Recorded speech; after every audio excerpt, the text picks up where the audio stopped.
like you, gal, in particular. Yes, you in particular. That's God singing to me, baby, through Major Laser's song, and how he honestly makes me feel. Like God is just so intimately involved in my life.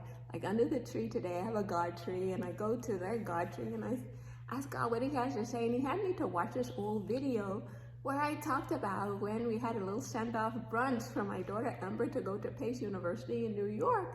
And as I'm saying goodbye to my brother, Kevin, right across from us, a lady was seated wearing, of all shirts in the entire world, guys, a Pace University shirt. It turns out her sister or something went there, or is still going there, and it was just a little arrangement by God where everything lines up a little bit too perfect for us to go to that specific restaurant, for us to be seated at that place, the lady to sit there with all the shirts in the world, a patient of.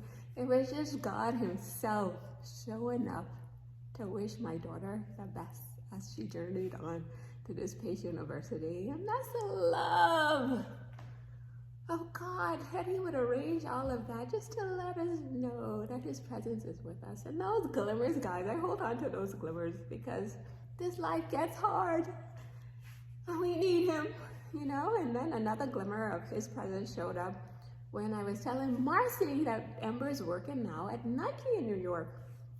Can you believe her son is also working at Nike? And like exactly what happened with Ember happened with her son. The manager came to her son and encouraged him to stick with Nike. The manager came to my daughter Ember and encouraged her to stick with Nike. The son said he wants to do a stretch position, which Nike will give you to, you know, get you out of your comfort zone. Ember tells me on my trip to New York, Mommy, I want to do one of those positions where they're going to send me out of my comfort zone. She's looking to go to the corporate office and everything, you know? So there was no way that me and Marcy both intersect and find out that both of our kids are at Nike. And honestly, both of them are so happy, you know? So that's the love of God, guys, that he will be with us. His wisdom will guide us on the best pathways for our lives, you know?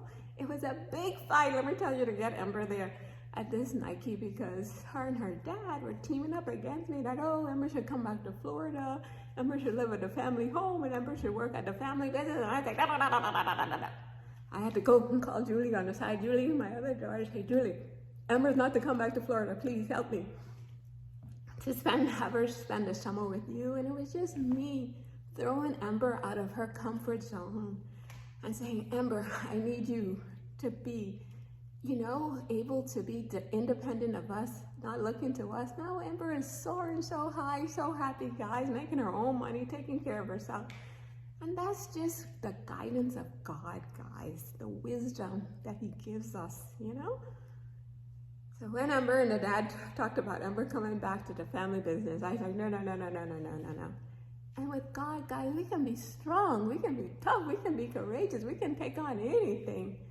And so I want you to see how God is involved in every moment of our lives. Even today I'm on the phone with hubby crying, like, honey, thank you for everything you've done for us. I know it's been hard on us, it's been hard on you, it's been hard on our marriage, but I promise you this is God's guidance. You know, it's no coincidence. All these things are lining up so perfect. It's just God letting us know this is his way for our lives. And just like Ember, I'm throwing her out of her comfort zone. God does the same thing with us. He's throwing me and Hubby out of our comfort zone, for real, for real. But he has a reason for everything, guys. Like, I'm getting so close to him these days. I'm so more in love with him. Just making my life completely and totally intertwined with God, you know? Just knowing that there's never a moment that his presence is not with me and with you. And so I'm here to tell you, don't miss out, guys, on this love where he arranges his jobs, everything for your kids. He knows what he's doing with each and every one of us. So don't miss out. He loves you in particular. He loves me in particular. It's just for us to know that we're not handling our lives alone, that every moment we have God and we can tap into his love, his guidance, his support, his favor, his direction, his strategies. Like when he told me, let Julie be the one to convince Ember to stay in New York for the summer, you know? I said, Julie, she doesn't listen to me. You help me out with this, please. And Julie just did everything, arranged apartment, job, everything for Emma to come. And then she quit the job, but that's another story. So, moral of this story is we have God with us every moment. Okay, so it's like Mike Tyson said, stay with the one who you came to the dance with, who brought you here, and that's God. So every moment, every second, just ask him. You know, this life's not easy. Just ask him for the strength to be the person he's called you to be, the wisdom, the guidance, and just know that you always have his love, no matter if you mess up 1,000,000 times. He said, I prefer you to mess up and make progress than to just play your life too safe. So God is with us, guys. He loves us unconditionally. So just stick with him. Make sure you wake up every day having your appointments with him and asking him every day, God, let me have a closer walk with you, so we can know without a doubt that he loves us in particular, you know? So don't miss out. Say, God, let today be today that I can recommit my life to walk in an even closer walk with you.